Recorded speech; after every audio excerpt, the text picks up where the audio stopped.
Hello everyone! I hope you're ready for another adventure, because today, Wayne continues to read Winnie the Pooh by A. Milne. Always remember that as we read these stories and go on all these adventures, all you have to do is press the CC button in your YouTube link in order to be able to follow along with the story that we're reading. Who do you think is going to join us for today's adventure?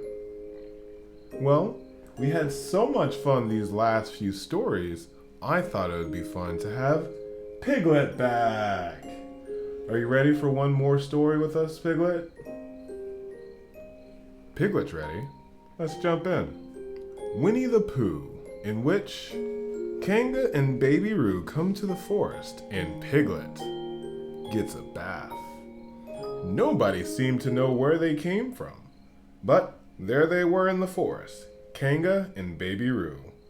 When Pooh asked Christopher Robin, "How did they come here?" Christopher Robin said, "In the usual way, if you know what I mean, Pooh." And Pooh, who didn't, said, "Oh." Then he nodded his head twice and said, "In the usual way."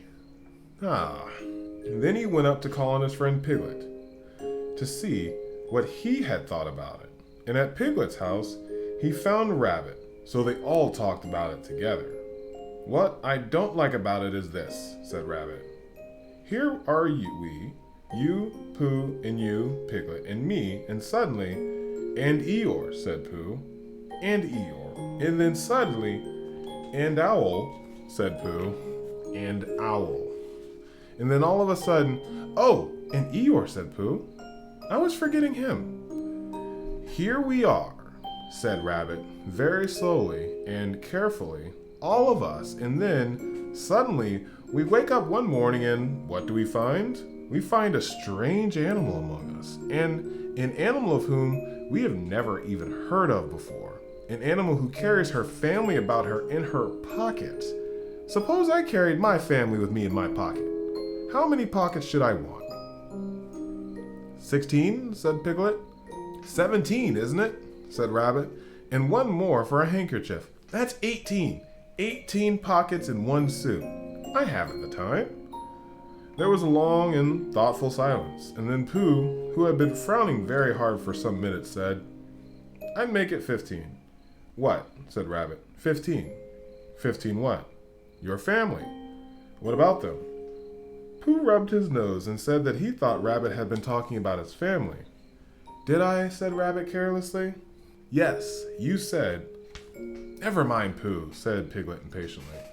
"The question is, what are we going to do about Kanga?" "Oh, I see," said Pooh.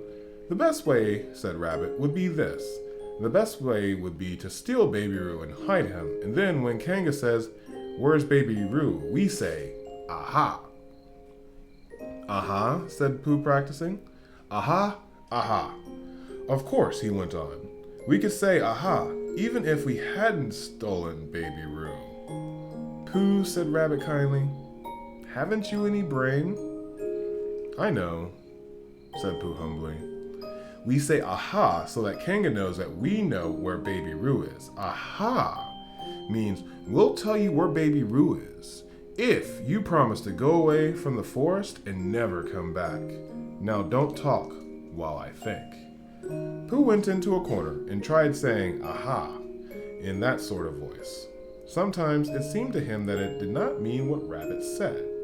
Sometimes it seemed to him that it did mean what Rabbit said. And sometimes it seemed to him that it didn't. "I suppose it's just practicing," he thought. "I wonder if Kanga will have to practice too, as to understand it." "There's one thing," said Piglet, fidgeting a bit.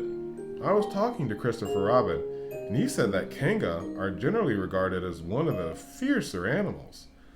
I am not frightened of fierce animals in the ordinary way, but it is well known that if one of the fiercer animals is deprived of its young, it becomes as fierce as two of the fiercer animals. In which case, aha is perhaps a foolish thing to say." "Piglet," said Rabbit, taking out a pencil and licking the end of it, "you haven't any pluck." It's hard to be brave, said Piglet, sniffing silently, when you're only a very small animal. Rabbit, who had begun to write very busily, looked up and said, It is because you are a very small animal that you will be useful in the adventure before us. Piglet was so excited at the idea of being useful that he forgot to be frightened anymore. And when Rabbit went on to say that Kangas were only fierce during winter months, being at other times of an affectionate disposition, he could hardly sit still. He was eager to begin being useful at once. What about me? Said Pooh sadly. I suppose I shan't be useful? Never mind, Pooh, said Piglet comforting. Perhaps another time. Without Pooh, said Rabbit solemnly as he sharpened his pencil, the adventure would be impossible. Oh, said Piglet, and tried not to look disappointed. But Pooh went to a corner of the room and said proudly to himself, Impossible without me. That sort of bear. Now listen, all of you, said Rabbit, when he had finished writing, and Pooh and Piglet sat listening very eagerly, with their mouths open. This is what Rabbit read out. Plan to capture Baby Roo. General remarks. Kanga runs faster than any of us, even me. More general remarks. Kanga never takes her eye off of Baby Roo, except when he's safely buttoned up in her pocket. Therefore, if we are to capture Baby Roo, we must set a long start because Kanga runs faster than any of us, even me. See number 1. A thought. If Roo had jumped out of Kanga's pocket and Piglet jumped in, Kanga wouldn't know the difference because Piglet is a very small animal. Number 5. Like Roo. Number 6. But Kanga would have to not be looking the other way so as to see Piglet jumping in. Number 7. See number 2. Another thought. If Pooh was talking to her very excitedly, she might look the other way for a moment. Number 9. And then I could quickly run away with Roo. 10. Quickly. 11. And Kanga wouldn't discover the difference until afterwards. Well, Rabbit read this out proudly, and for a little while after he had read it, nobody said anything. And then Piglet had been opening and shutting his mouth without making a noise, managed to say very huskily, And afterwards? What do you mean? When Kanga does discover the difference. Then we say, Aha. All 3 of us? Yes. Oh. Why, what's the trouble, Piglet? Nothing, says Piglet, as long as we all 3 say it, he said. But I shouldn't care to say aha by myself. It wouldn't sound nearly so well. By the way, he said, you are quite sure what you said about the winter months. The winter months? Yes, only being fierce during the winter months. Oh, yes, that's all right. Well, Pooh, you see what you have to do? No, said Pooh. Not yet, he said. What do I do? Well, you just have to talk very hard to Kanga so that she doesn't notice anything. Oh. What about? Anything you like. You mean like telling her a bit of poetry or something? That's it, said Rabbit. Splendid. Now come along. So they all went out to look for Kanga. Kanga and Roo were spending a quiet afternoon in the sandy part of the forest. Roo was practicing his small jumps in the sand and falling down mouse holes and climbing out of them. And Kanga was fidgeting about and saying, Just one more jump, dear, and then we must go home. And at that moment, who should come stumping up the hill but Pooh? Good afternoon, Kanga. Good afternoon, Pooh. Look at me jumping, squeaked Roo, and fell into another mouse hole. Hello, Roo, my little fellow. We're just going home, said Kanga. Good afternoon, Rabbit. Good afternoon, Piglet. Rabbit and Piglet, who had now come up from the other side of the hill, said, Good afternoon, and hello, Roo, and Roo asked them to look at him jumping, so they all stayed and looked. Kanga looked too. Oh, Kanga, said Pooh, after Rabbit had winked at him twice, I don't know if you're interested in poetry at all. Hardly at all, said Kanga. Oh, said Pooh. Roo, dear, just one more jump, then we must go home. There was a short silence while Roo fell down another mouse hole. Go on, said Rabbit, in a loud whisper behind his paw. Talking of poetry, said Pooh, I made up a little piece as I was coming along, and it went like this. Now let me see. Fancy, said Kanga. Now, Roo, dear, you'll like this piece of poetry, said Rabbit. You'll love it, said Piglet. You must listen carefully, said Rabbit, so as to not miss any of it, said Piglet. Oh, yes, said Kanga. But she still looked at Baby Roo. How did it go, Pooh? Said Rabbit. Pooh gave a little cough and began. Lines written by a bear of very little brain. On Monday when the sun was hot, I wondered to myself a lot. Now it is true, or it is not, that what is which and which is what. On Tuesday, when hails and snows, and feeling on me grows and grows, that hardly anybody knows if those are these and these are those. On Wednesday when the sky is blue, and I have nothing else to do, I sometimes wonder if it's true that the who is that and what is who. On Thursday when it starts to freeze, and hoarfrost twinkles in the trees, how I readily one sees that these are whose and whose are these. On Friday, yes, it is, isn't it? Said Kanga, not wanting to hear what happened for Friday. One more jump, Roo, dear, and then we really must be going. Pooh gave Rabbit a hurrying sort of nudge. Talking of poetry, quickly, have you ever noticed the tree over there? Said Kanga. Now, Roo. Right over there, said Pooh, pointing behind Kanga's back. No, said Kanga. Now jump in, Roo, dear, and we'll go home. You ought to look at that tree right over there, said Rabbit. I shall lift you in, Roo, and he picked up Roo in his paws. I can see a bird in it from here, said Pooh. Or is it a fish? You ought to see what bird from there, said Rabbit, unless it's a fish. It isn't a fish, it's a bird, said Piglet. So it is, said Rabbit. Is it a starling or a blackbird, said Pooh. That's the whole question, said Rabbit. Is it a blackbird or a starling? And then, at last, Kanga did turn her head and look. In that moment that her head was turned, Rabbit said in a loud voice, Now in you go, Roo, and in jumped Piglet into Kanga's pocket, and off scampered Rabbit with Roo in his paws as fast as he could. Why, where's Rabbit? Said Kanga, turning around. Are you quite all right, Roo dear? Piglet made a squeaky Roo noise from the bottom of Kanga's pocket. Rabbit had to go away, said Pooh. I think he thought of something he had to go see about suddenly. And Piglet? I think Piglet thought of something in the same suddenly. Well, we must be getting home, said Kanga.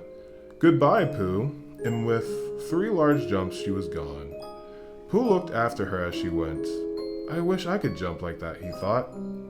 Some can, and some can't. That's how it is. But there were moments when Piglet wished that Kanga couldn't. Often, when he had a long walk home through the forest, he had wished he were a bird, but now he thought, jerking to himself at the bottom of Kanga's pocket, if this is flying, I shall really not take to it. And as he went up in the air, he said, ooh! And as he came down, he said, ow! And he was saying, ooh, ow, all the way to Kanga's house. Of course, as soon as Kanga unbuttoned her pocket, she saw what had happened. Just for a moment, she thought she was frightened. And then she knew she wasn't, for she felt quite sure that Christopher Robin would never let any harm come to Roo. So she said to herself, if they are having a joke with me, I shall have a joke with them. Now then, Roo dear, she said, as she took Piglet out of her pocket. Bedtime. Aha, said Piglet, as well as he could, after his terrifying journey. But it wasn't very good, aha. And Kanga didn't seem to understand what it meant. Bath first, said Kanga in a cheerful voice. Aha, said Piglet again, looking around anxiously for others, but the others weren't there. Rabbit was playing with Baby Roo in his own house, and feeling more fond of him every minute. And Pooh, who had decided to be a Kanga, was still at the sandy place on top of the forest practicing jumps. I am not at all sure, said Kanga in a thoughtful voice, that it wouldn't be a good idea to have a cold bath this evening. Would you like that, Roo dear? Piglet, who had never really been fond of bath, shuddered a long, indignant shudder and said in a very brave voice, Kanga, I see the time has come to speak plainly. Funny little Roo, said Kanga, as she got the bath ready. I am not Roo, said Piglet loudly. I am Piglet. Yes, dear, yes, said Kanga soothingly, and imitating Piglet's voice, too. So very clever of him. She went on to take a large bar of yellow soap out of the cupboard. What will he be doing next? Can't you see, shouted Piglet. Haven't you got eyes? Look at me. I am looking, Roo dear, said Kanga rather severely. And you know what I told you yesterday about making faces. If you go on making Piglet's face, you will grow up to look like Piglet. And then think of how sorry you will be. Now then, into the bath, and don't let me have to speak to you about it again. Before he knew where he was, Piglet was in the bath, and Kanga was scrubbing him firmly with large lathery flannel. Ow, said Piglet. Let me out, I'm Piglet. Don't open the mouth, dear, or the soap goes in, said Kanga. There, what did I tell you? You did that on purpose, sputtered Piglet as soon as he could speak again, and then accidentally had another mouthful of lathery flannel. That's right, dear. Don't say anything, said Kanga, and in another minute, Piglet was out of the bath and being rubbed dry with a towel. Now then, said Kanga, there's your medicine and then bed. What medicine? Said Piglet. To make you grow big and strong, dear. You don't want to grow up small and weak like Piglet, do you? Well then. At the moment, there was a knock on the door. Come in, said Kanga, and in came Christopher Robin. Christopher Robin, Christopher Robin, cried Piglet. Tell Kanga who I am. She keeps saying I'm Roo. I'm not Roo. Christopher Robin looked at him carefully and shook his head. You can't be Roo, he said, because I've just seen Roo playing at Rabbit's house. Well, said Kanga, fancy that. Fancy my making a mistake like that. There you are, said Piglet. I told you so. I'm Piglet. Christopher Robin shook his head. Oh, you're not Piglet, he said. I know Piglet, and, well, he's quite a different color. Piglet began to say that this was because he had just had a bath, and then he thought that perhaps he shouldn't say that, and as he opened his mouth to say something else, Kanga slipped a spoonful of medicine in, and then patted him on the back and told him that it was really quite nice taste when you got used to it. I knew it wasn't Piglet, said Kanga. I wonder who it could be. Perhaps it's some relation to Pooh, said Christopher Robin. What about a nephew or an uncle or something? Kanga agreed that this was probably what it was, and said they would have to call it by the same name. I shall call it Poodle, said Christopher Robin. Henry Poodle for short. And just as it was decided, Henry Poodle wriggled out of Kanga's arms and jumped to the ground. To his great joy, Christopher Robin had left the door open. Never had Henry Poodle Piglet run so fast as then, and he didn't stop running until he had gotten quite close to his house. But when he was 100 yards away, he stopped running and rolled all of the way home so as to get his own nice, comfortable color again. So Kanga and Roo stayed in the forest, and every Tuesday, Roo spent the day with his great friend Rabbit, and every Tuesday, Kanga spent the day with her great friend Pooh, teaching him to jump, and every Tuesday, Piglet spent the day with his great friend Christopher Robin. So there, we're all happy again. Great way to end in another amazing story. What did you think about this adventure, Piglet?